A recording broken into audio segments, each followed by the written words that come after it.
I am unashamed. What about you? So welcome back to Unashamed.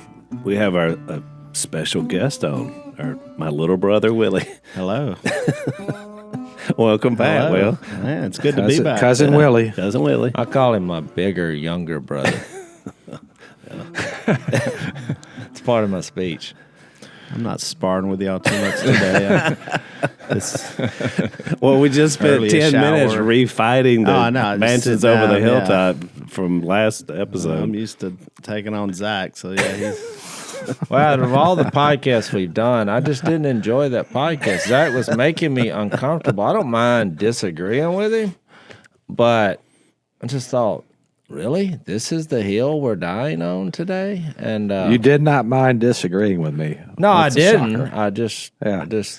I don't know. You didn't disagree with me. That's what I was trying to tell you. Oh, no, Willie. I- You didn't They were disagree. arguing You over a just- song, Will, but so Jase said this is the first song they sang. He went to WFR. They did Mansions Over the Hilltop. He went into the First song now. I know, the whole theology. But what got me is that Jase then buries his head in his own studies and did not come back aware until the closing prayer. He didn't even know there was a service. Literally lost all That's what got me. I was like, He blacked out. He blacked out. in Bible study with glasses on, notebook. Look, I took a lot of notes. I'll give you what I studied on if y'all want. I mean, he to get blamed to it on Mansions Over the Hilltop, but that threw him off. But I just thought it was interesting that only Jase. But he says he does that when he plays cards. Is that true? Have you ever seen him do that where he just gets in his own little study? He's studying. I've done that before. Yeah, Jace is kind of in his own world. Yeah. Hey, speaking of this, I feel like this is an appropriate time to tell this story. So we played golf with some guys, and Jace used to play with us. And so this guy was like, he had asked Jace about a bet or something. Jace ignored him, and so then I don't even so they remember go this. like, they're on the back nine, and the guy says, "Hey, I asked Jace something. Did he want to bet?" And the guy looks at him. He goes, "Hey, Jace doesn't even realize you're here."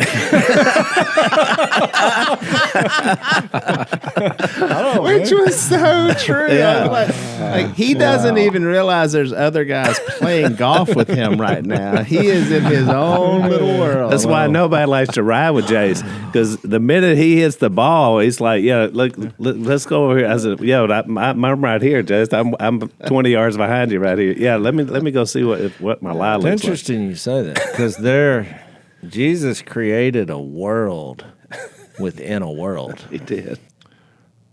and we're in that world. Mm-hmm. So I am in another world in the world. It's weird you mentioned this. I played cards last night. I haven't played in weeks because the last time I played, I lost, and which is rare. It was rare, but it was painful.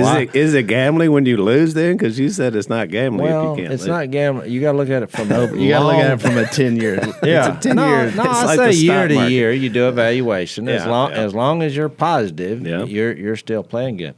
But anyway, And you know that from your stash. so let me just say this: it was a good night last night. So, but what I will notice. Was Si there? No, no. okay. This was crazy game last night, and what I did notice is tempers flared last night. Not at me at any time. Nobody ever got mad at me, but I'm just saying tempers flared because when people lose, we're watching the NFL football game, and I brought It's a high T situation. well, it's a temper Yeah. started flaring. Not all these people are following Jesus, and but there's no drinking or anything like that. But tempers were flaring. Yeah. But about 3 or 4 times, I'm not even to your point. I'm not even aware what's happening because I wasn't in the hand, and then all of a sudden I hear because the voices start being raised, and so I kind of like You snapped out of your inner world. Hey, everybody calm down, And then 4 or 5 times during the night, someone pointed to me and said, "Well, I would really tell you what I feel, but since Jase is here, I'm not."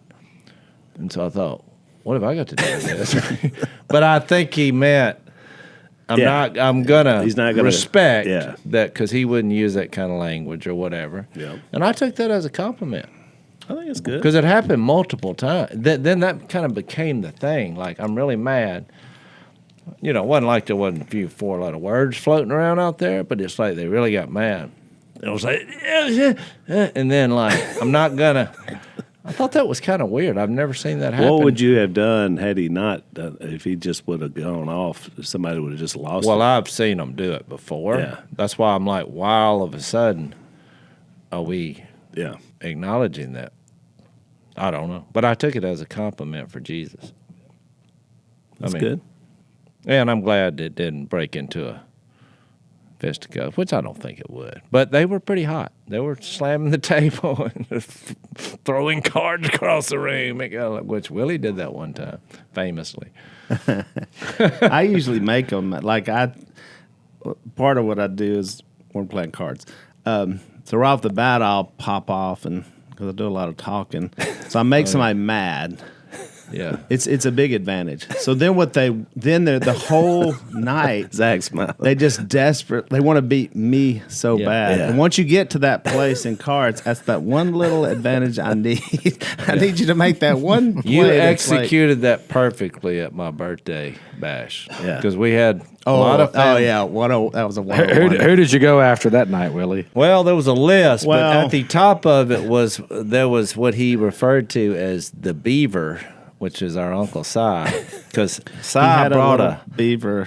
He had a miniature figurine of a beaver, and that he used that for his card cover. If y'all don't play cards, you don't even know what that means, but you protect your hand by putting usually a chip You put over something it. on top. But he put a little beaver, and so Willie started picking at him because every time they got in a hand together, Willie would like bust his beaver down, blow his beaver dam up. Hey, beaver, you might ought to call some friends. The dam's breaking. And this went on for hours. I never stopped. Just kept going. It's like and a kept- drip But torture.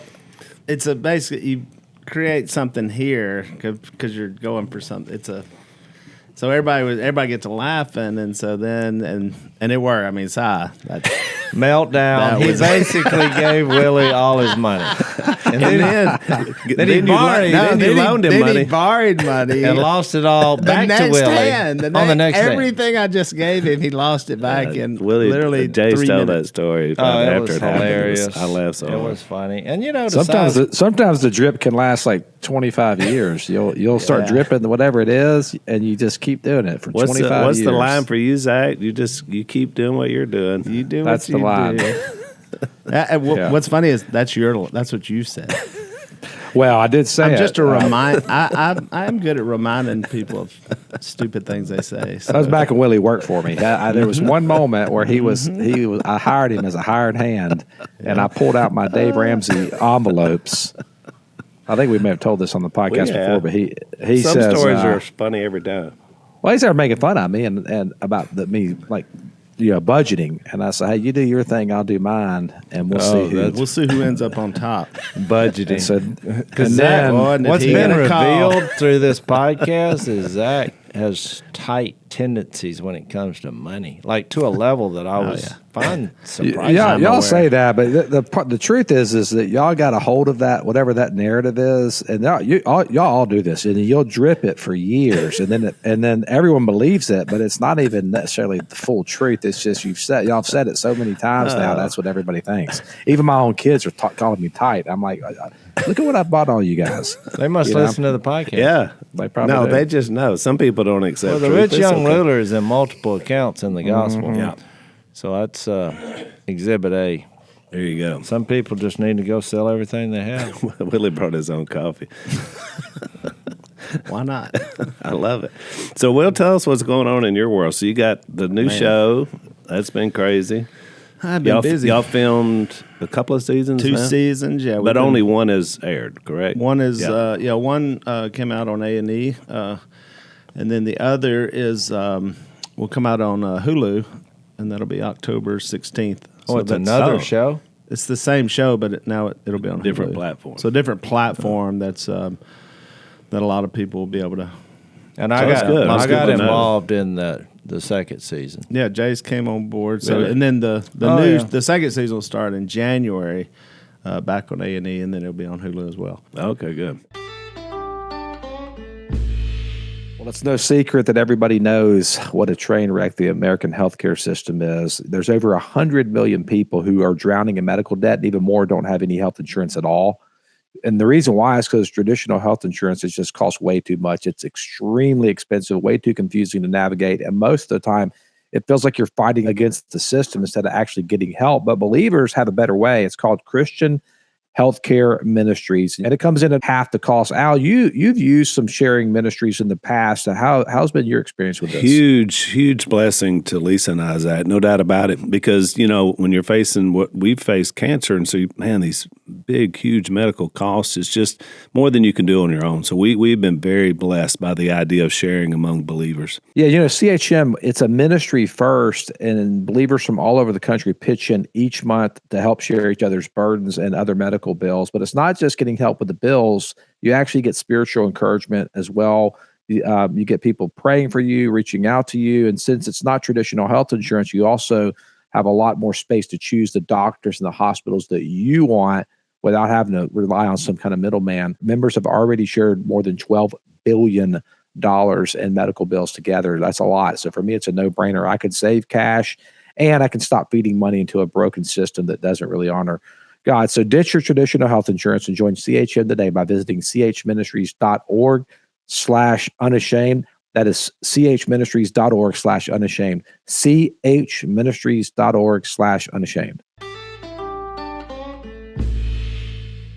It's fun around here because, of course, I'm not having to do it. Y'all are having to do the work. But just seeing people back excited again. People, you show up here. There's a buzz going on. I'm not sure I would classify that as work. It was a lot more laid back than the first. It seems different to me from the outside in. Yeah. Just watching it happen, it seems like it is a little more, organic or something. I just had one job, which is real life, because we're in this transition of training younger men to not be so yuppified. Cover your ears, Zach.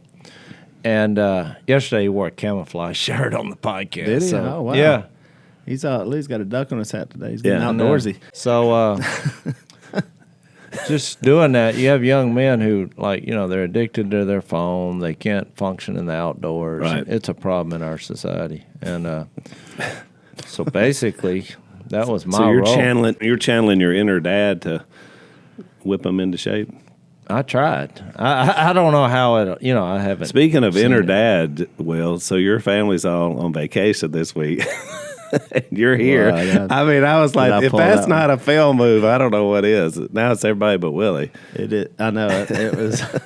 There's about 40 of them. you're I didn't stacked in a place. That is and a fail move. It there. is a dad move. Isn't that awesome? Yeah. That worked out. Sadly that I'm not there. Of course. Corey's trying to get me to fly down just for a night, just to cook. Yeah. I knew they're missing your cooking. No, I was. skills. I've been traveling, so I've been. I've been so busy on the road, and So are you speaking a lot? Don't you do? man, yeah, That's where I've been seeing Willie. We bump into each other in the airport. Now it's- Every at the time I'm airport. someplace, they'll say, "I just saw your brother," and I'm like, "Which one?" Because everybody's traveling. Yeah, I have been on a run like crazy, and I'm fixing to go on a crazy run. That's why I'm not there. So I do like Ohio, Washington State, Nashville, South Dakota, Tampa.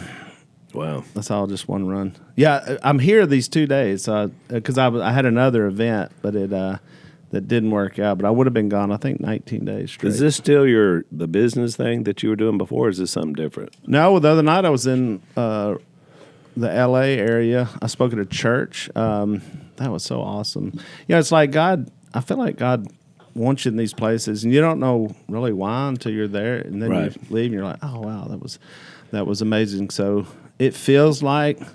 I'm just glad it feels like the Book of Acts. Where especially at the end where they're running around everywhere, and so it's the same way. You're here. I was in Jacksonville. I spoke at a church. He's been on the. Oh yeah, Joby. In Joby's church, yeah. So I did their revival in Jacksonville. I was in Michigan. So some of it's churches, some of it's Life Surge, which is that business. Yeah. Tebow and I.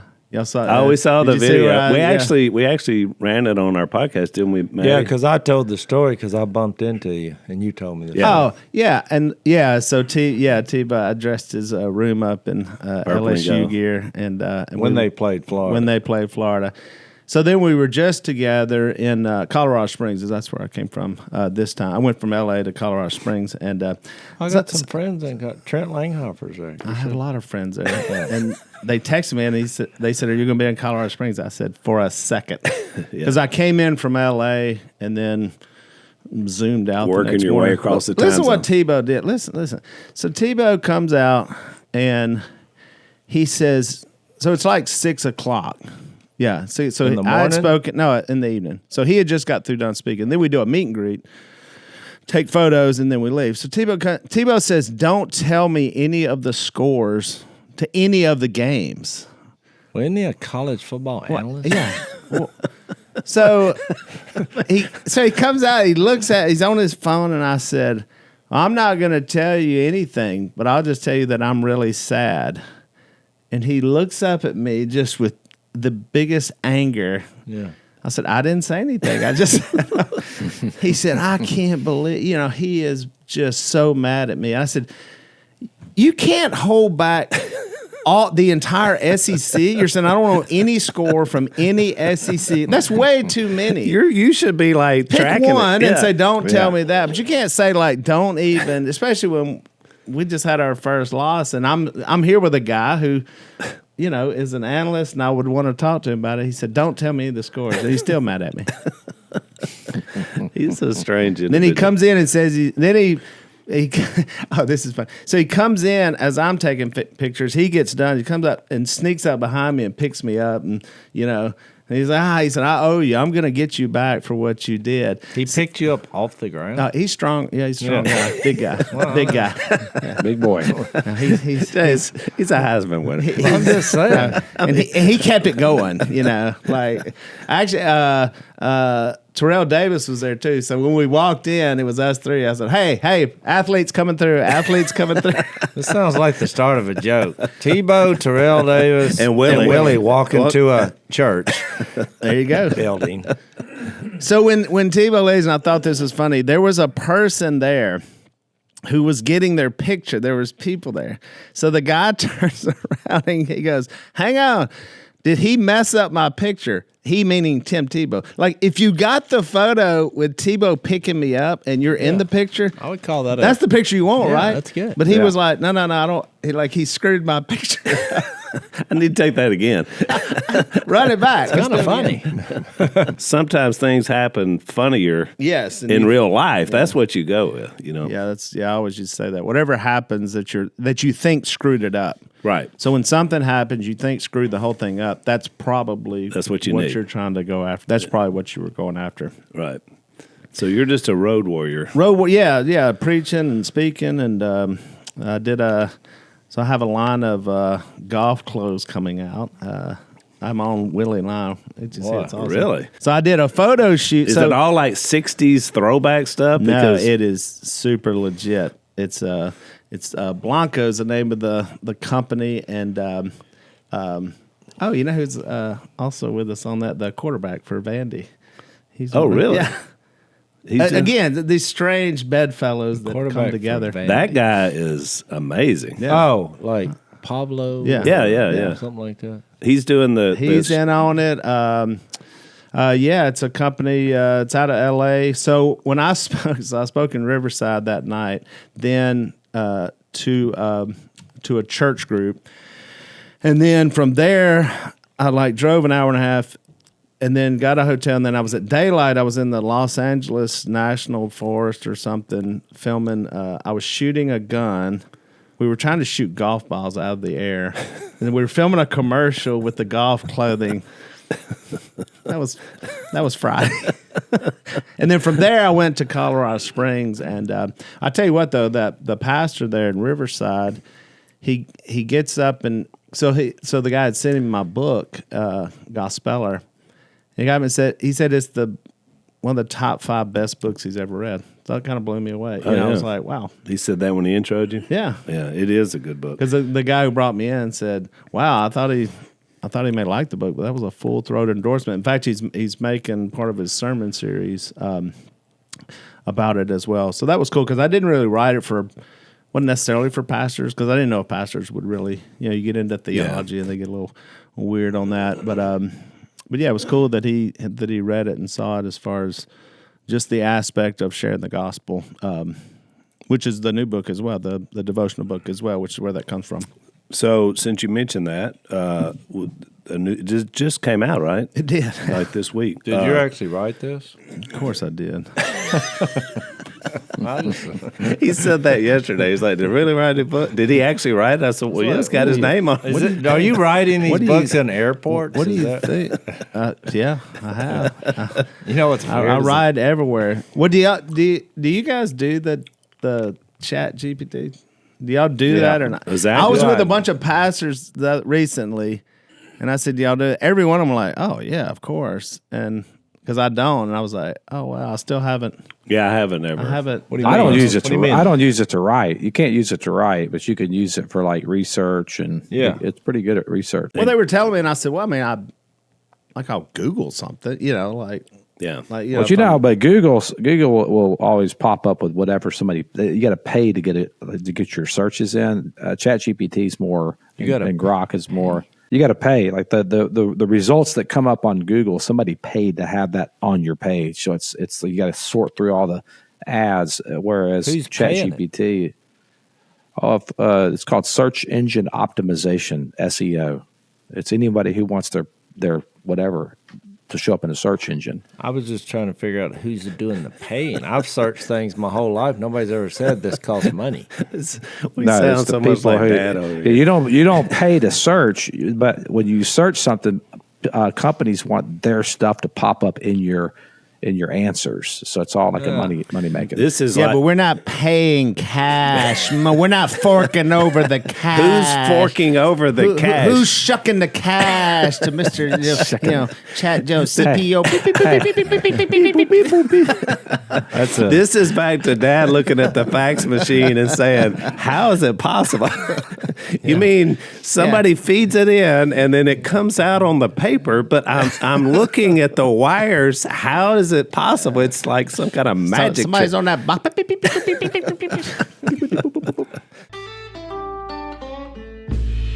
So, Jase, you and I are pet owners. You've got your little troop of dogs there.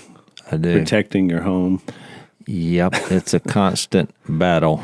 They're very small, but they are a warning system for you. But they do love this product, which is rough greens, as in rough greens. I've got my animals line up in their little spots out there every day, ready for some rough greens to go on their food. We all know what it's like. Your dogs, sometimes they get sick. You have to take them to the vet. You got skin allergies, sore joints, stomach issues, and most of the time, this is related to what they're eating. And so we want you to check out this product. Dr. Dennis Black came up with Rough Greens. It's packed with live nutrients that work from the inside out, giving your dog the foundation they need to thrive instead of just patching up the symptoms. So my dogs enjoy this product. Their coats have never looked better. Even my cat, Linda, down at the Southern Lair, loves Rough Greens. So get off the vet visit merry-go-round with America's #1 dog supplement. Thousands of pet owners are seeing the difference. More energy, shinier coats, and fewer problems. So right now you can try it for yourself with a free Jumpstart trial bag. Just cover the shipping, because the best doctor visit is the one that you never make. Go to roughgreens.com. Use the promo code UNASHAMED to break the cycle today. That's RUFF greens.com. Use the promo code UNASHAMED.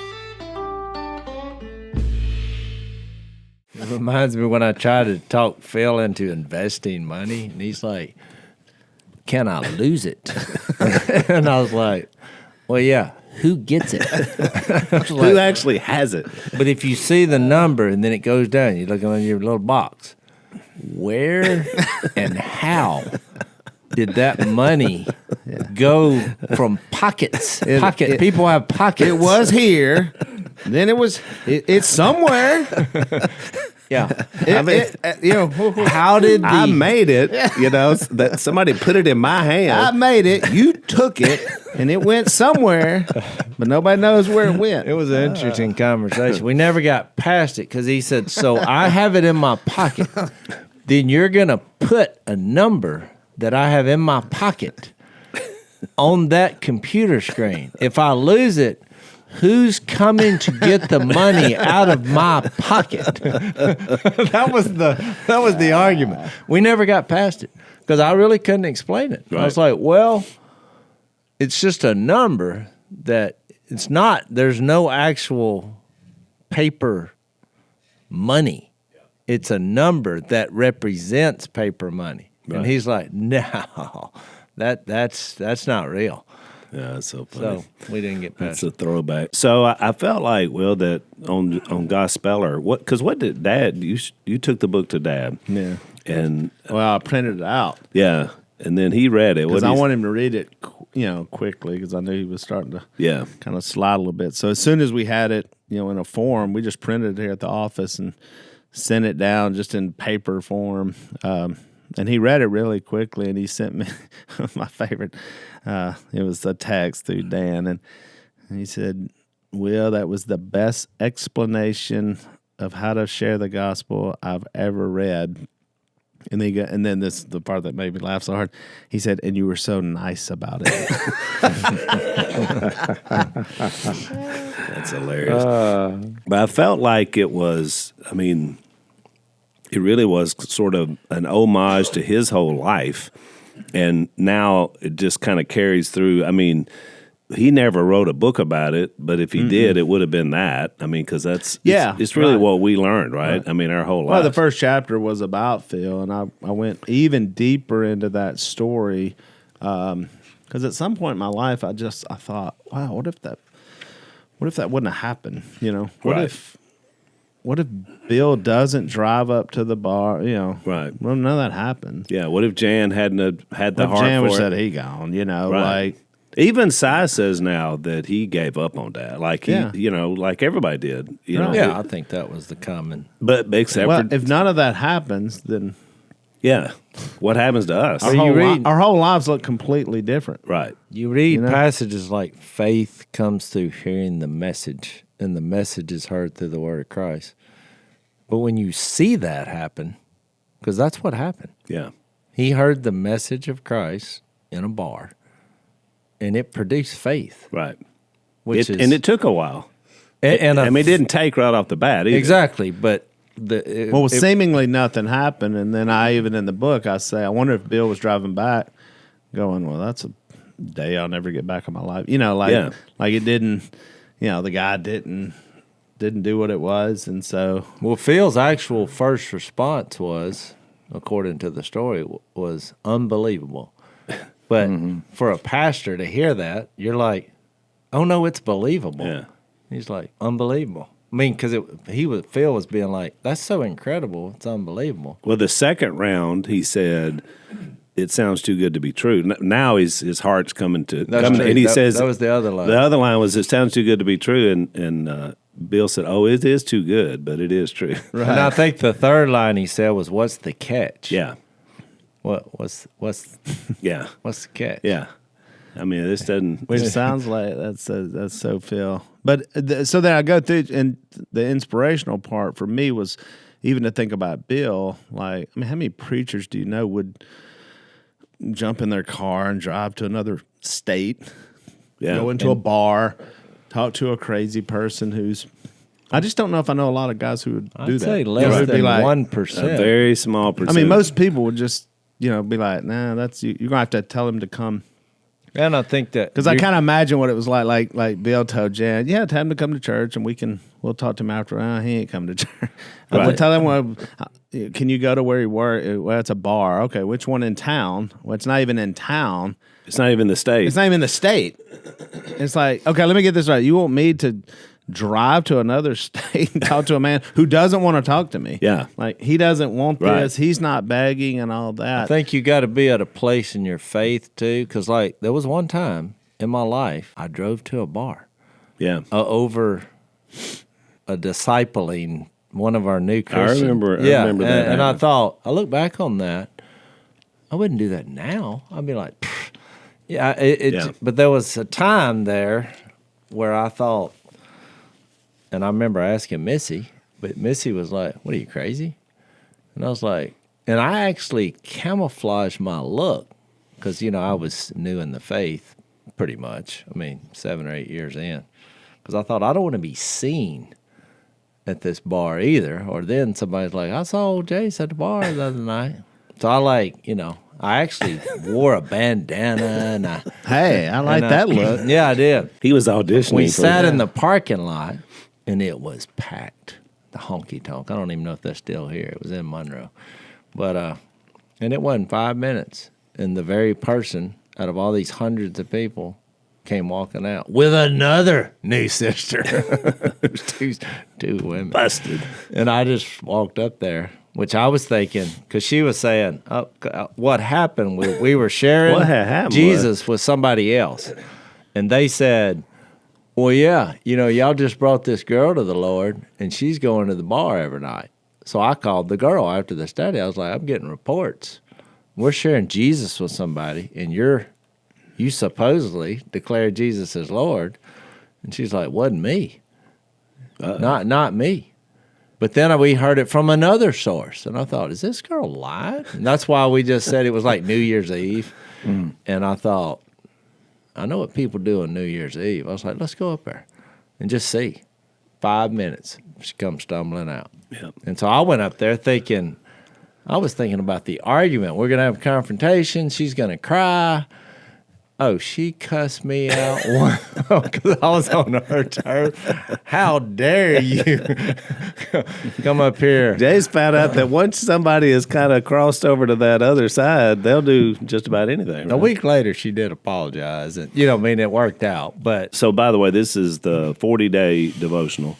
And there's one of the devotionals in here, you talk about light and dark, and it really reminded me of what Jase was just saying, how you come out of a lifestyle into light, and that's what changes everything. But the last thing you want to do is go back into where you were, right? Which part of that's the crossover, I guess.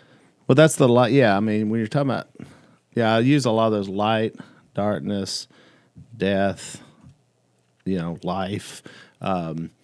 Saved, lost. So what you're trying to do is get on the initial stages, which Jase is talking about. Then that's the next stage, right? The next stage is where you go from, then trying to live, you know, and like even in the Bible, where you go into the letters to the churches. So on this initial phase of trying to get people to start thinking about how do you share that, like how exactly do you share that? Because as I'm running around, I'm like, I realize most people don't know what to say. Like they're like, oh, that's so awesome that Bill drove to that bar to talk to your father. But then when you put yourself in that situation, you're like, well, would you know what to say? Would you even know where to start? Yeah. Bill did. He knew the story he was going to tell Phil. And what I found that so many people today, they just don't know. And it's not that they don't have the desire to know. They want to know. It's just not the system and how we do this. We don't know how to, we're not telling people exactly what do you say or how to share, how do you share that? And so, and then to start getting people, when I'm sitting with someone, what we're trying to figure out is which side of this are you on? Yeah. Are you in the dark? Are you in the light? Like, and Galatians 5 is one of the best examples of that to me, that's written down. The acts of the sinful nature, and he says, and here's the fruits of the Spirit. You died to this, you're no longer like this. This is how you are now. And so I usually read that passage to them, trying to tether them to the Bible. Yeah. You guys look nice today. What do you got going on over there? Well, we are wearing true classic. We are, and it's truly classic day. That's what happens when you get older and you're wearing something that's very comfortable, and they say, true classic. And let me tell you, Jay says he's wearing them today. The best blue jeans I've ever owned are true classic. You know why? Because they don't feel like blue jeans. Right, because they're super soft and comfy. Yeah, they're blue, and that's about where it stops. Yeah. But they are definitely a grade above. Yeah. And they hold their shape. They're pretty impressive. I got about 5 T-shirts now. Got a pair of jeans. I got a couple other items as well. True Classic really does make premium, comfortable shirts that don't cost a fortune. And clearly people agree because over 25 million shirts have been sold to more than 5 million customers, and they have over 200,000 5-star reviews. True Classic really is about the fit, the feel, and confidence. They're all tailored where you want them, relax where you need them, and there's no stiff fabric or bunching, just a clean, effortless style that works in real life. So forget overpriced designer brands, skip the cheap throwaway stuff as well. True Classic is built for comfort, it's built to last, and it's built to give back. You can find them on Amazon, Target, Costco, Sam's Club, or you can head on over to trueclassic.com/Robertson to try them out for yourself. That's trueclassic.com/Robertson. So I don't want to tether them to me because I may not ever see them again. And then there's also other problems when you start following somebody just because of them. You know, you're like, oh, I look up to you so much, and so you want to tether them to the Bible. So on this initial phase, are we in the dark or the light? And people, and it's interesting, you know, when you're going through that with people in their life, what they think. Most people think they're good people, you know, well, I think I'm good. And so you're trying to find where is that at, you know, are we in the light, the darkness? It is a journey though. We're talking about even feel like there's even the girl that went to the bar, I don't, you know, which we used to like, it was such a, Yeah, like you're at a bar, like that. Oh yeah, that could be your. Yeah, I don't know. That's not your whole life. You know, it's whether trying to find this journey, and we see that all throughout the Bible. Where it's like, I wanted to give you more, but you couldn't handle it. And you see this. Even Peter, look at him. I mean, just outright lying. Literally telling a lie. Yeah, I think at the point right before he's in Acts preaching. He's telling a lie, which is not telling. He would have seemed the least qualified to be the first guy up. Even as a Christian, I mean, when our post resurrection, Peter was a racist in Galatians, and Paul said, "I rebuked him straight to his face." So you even see post resurrection; it's a process, right? It's a process of being sanctified. That gives me a lot of comfort. Yeah, that's what happened to me. That when I shared that story, we all of a sudden had this. People just started coming to Jesus. I don't know how many people was brought to the Lord those first couple of years, right when I got married. But so then you're like trying to make that transformation permanent now. That's why I said I would never go to a bar now because it's just kind of part of the process. I mean, even that girl today, she's still around. Yeah, she's around. So it's been. What was that, 30 years? 30 years ago. 30 years ago. But back, you're just kind of young and immature thinking, okay, we're going to get them all in and we're going to all keep them in now. Right. But it just, you can't handle all that because the bigger the number gets. Well, you start out. But I would go in a bar. Exactly. You know what I'm saying? Yeah. But back then, that's actually where our story started. But back then, I was thinking a little bit too legalistically. You know what I mean? Right. Yeah. Yeah. I mean, because wherever the conversation is to be had, and you start the book with that. I love the idea that conversations lead to conversion, which is true. And that's exactly what happened in Dad's case, but it happens in many cases. I mean, that is what leads. Well, it's here in the Word, I mean, it's what you just said. It's here in the Word, and how are you going to hear it if you don't have a conversation? Which is what Jesus Romans did. 10, right? With your mouth, or I guess technically with your computer. Yeah. I mean, or your phone. That's right. Yeah, I mean, you can communicate, or writing a letter. So you could communicate. I guess there are other ways, especially now. Like I was just hearing Jay say when you were saying it was basically a Bible study through text. Now, if you go back 10 or 20 years ago, we'd all said through what? Like what? I remember the first text I ever got. The guy said this guy said just text me, and I went text you. He goes, yeah, just text. He said it's way better and easier. I was like, well, I'll just call you. And he said, no, don't call me. Just text me. And so just having to get that. So there are new ways. Oh, there's new. So ways. there's new ways to get the gospel out to other people. However, I still think face-to-face contact. I mean, that's what we're getting to in life, right? Like we're just going to eliminate all interaction with human beings completely. So I still think the gospel is going to get out that way, but it is through the conversations and basically the whole. If you think about Phil, I always say this, I can trace that back. So now hundreds of millions of people all over the globe have been touched in some way by the gospel from you, me, Zach, our whole family. Now, for us, where that started was back to Phil and Kay in a small town in southern Arkansas. No money, no fame, no just a long trail of heartaches and tears and dumb, bad decisions and sinfulness. From right there, you can go forward and realize, look at what the gospel has been out through podcasts, through books, through television, prayers, the end of the show, movies, all this, and you can trace all that back. That's amazing to me that you can trace it back to here's where that started. Yeah. Here was the conversation that happened. So the inspirational part is, well, who knows who that person is when somebody goes out and has that conversation with somebody. You never know what God's going to do with it. Yeah, exactly. And so then it's like, and I'm like, so who could you think of the kind of the Phil Robertson types of people? And everywhere I go, everybody knows those people.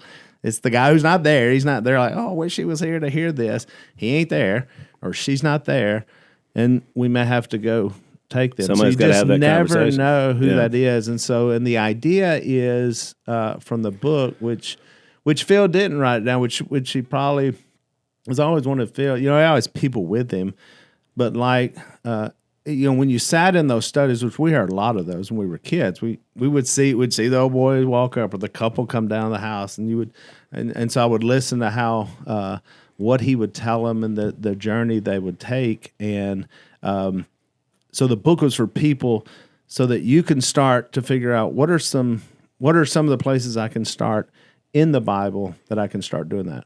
Because the idea is, so if you think about a church, there's a guy standing in front talking, and there's 1,000 people sitting in pews.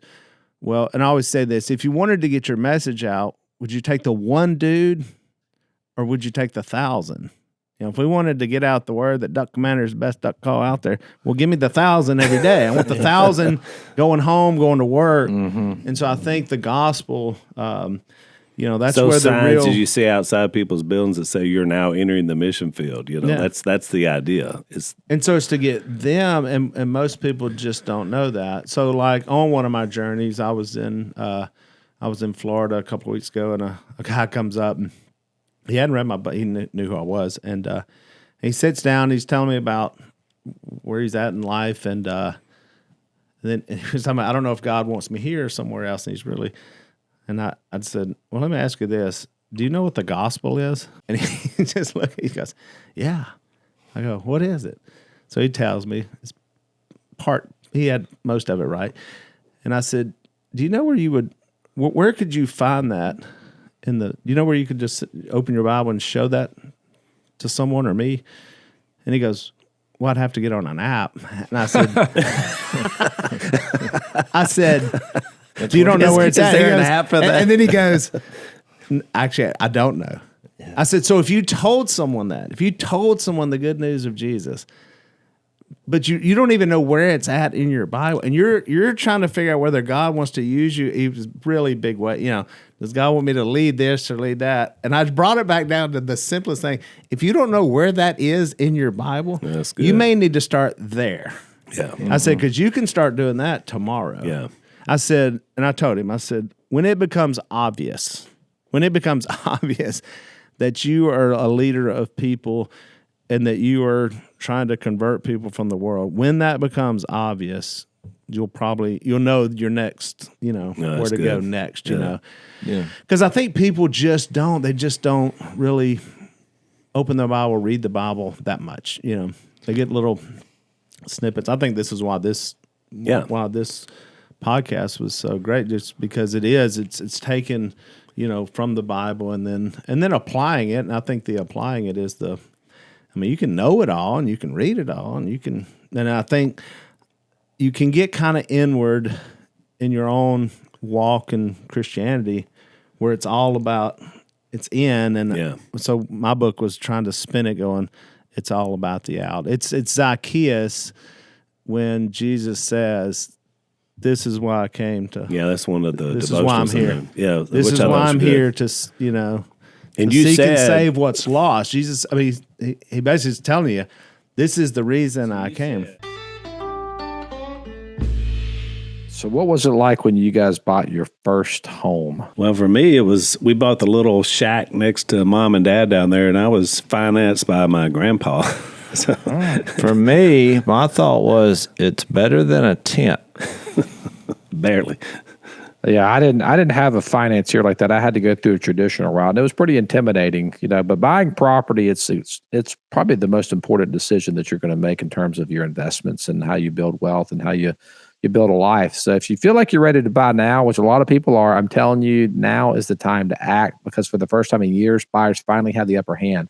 There's actually more inventory on the market, which means that you have more power as a buyer to negotiate and less competition.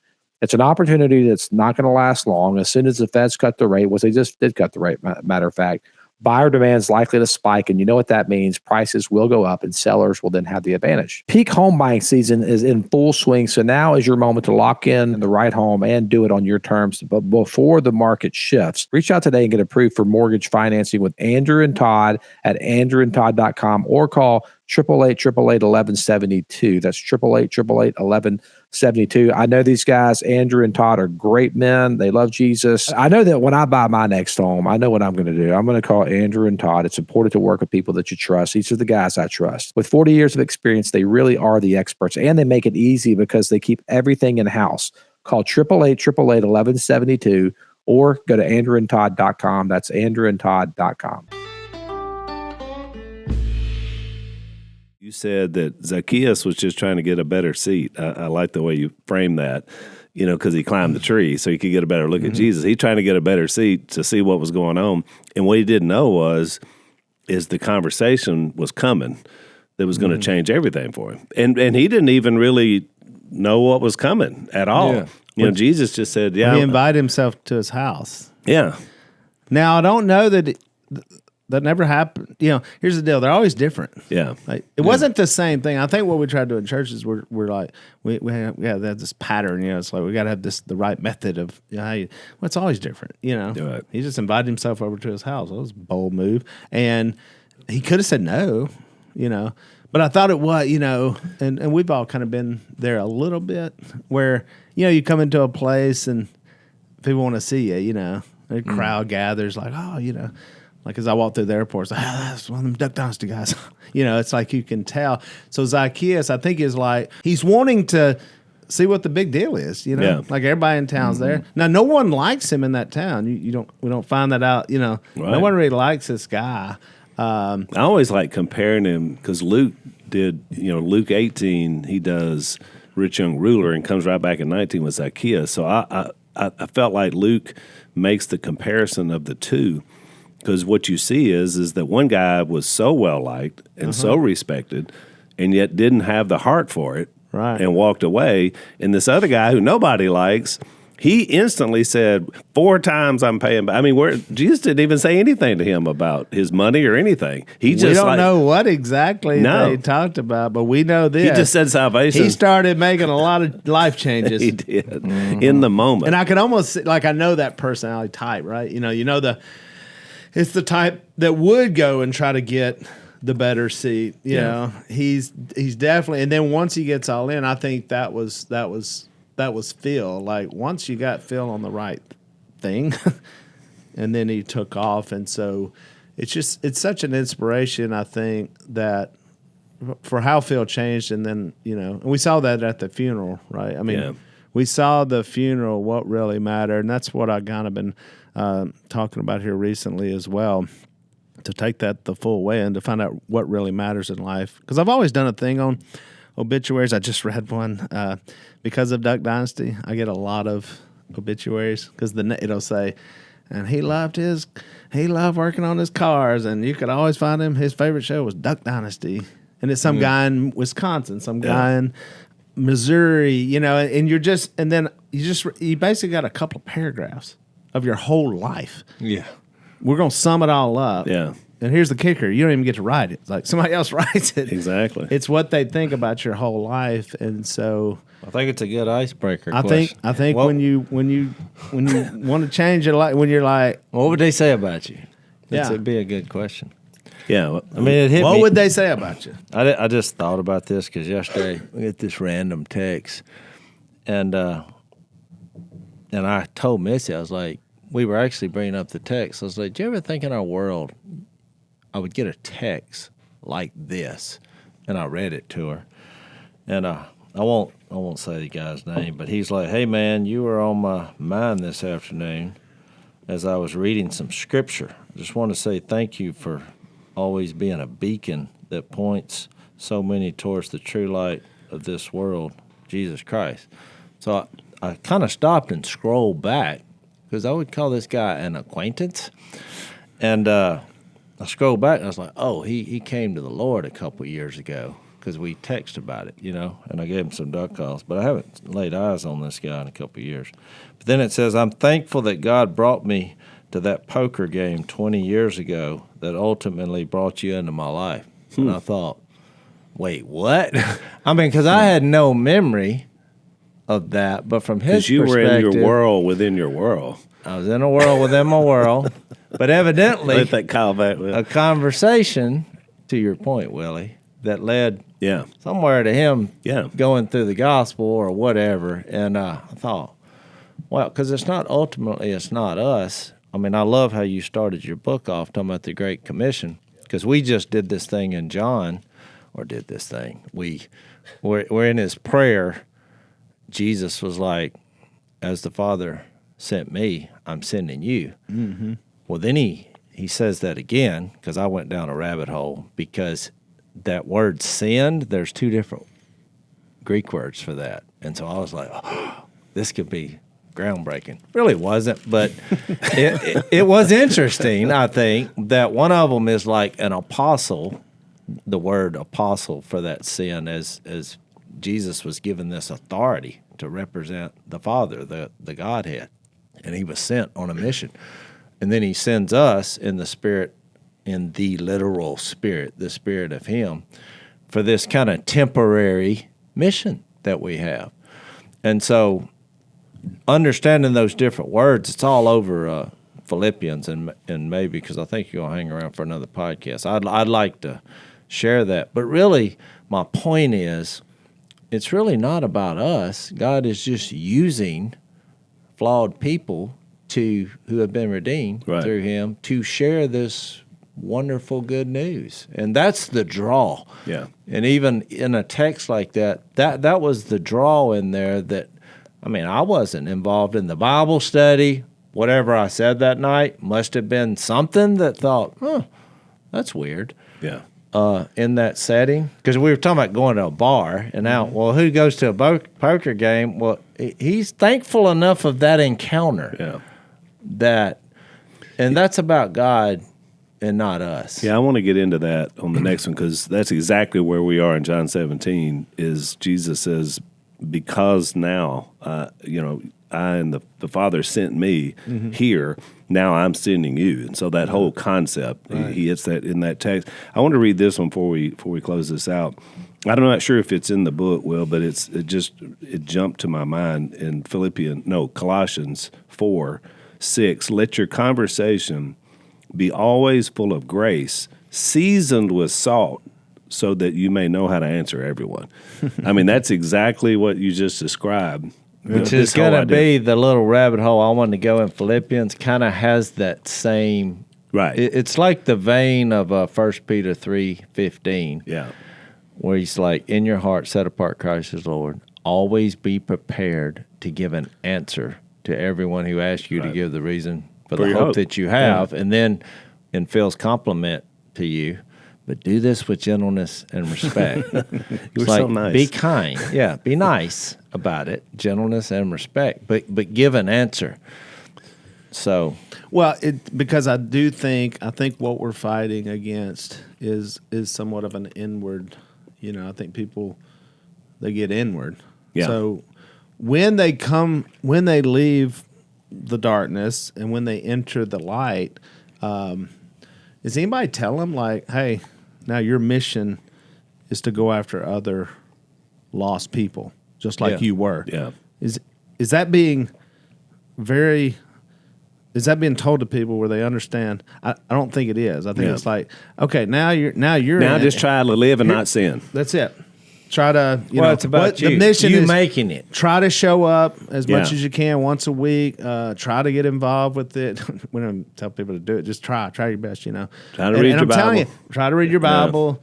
Find you a good church. And I think it's probably it's just such such a bad that's not a mission. Yeah, and so you wonder why so many people in the church are like, is this it? Like, I don't, know. It's an hour and 15 minutes a week. And I'm like, it's no. survival versus revival, So you see what I'm saying? We get so inward, and then people are like, oh, I read my Bible, I do my, And I'll even say, the Bible, like all of that, it's the inspiration of the Bible, but it's already done. If we're not seeing that lived out in our lives, it would have died off. That's just 2,000 years. Like that's how you see it. Speaking of the prayer, where Jesus is like, I'm not going to be here. We're following something that we can only see it through what's in us. Exactly. Yeah. You can see It'd Jesus be like in a each marriage. other. You marrying your wife, and then on day one you hand her a book and say, "Just read that and do your best." And I'll check back at the 25-year mark. All right, we're out of time, but we'll pick this discussion up next time on Unashamed. Thanks for listening to the Unashamed podcast. Help us out by leaving a rating and review on Apple Podcasts. And don't miss an episode by subscribing on YouTube. And be sure to click the little bell and choose all notifications to watch every episode.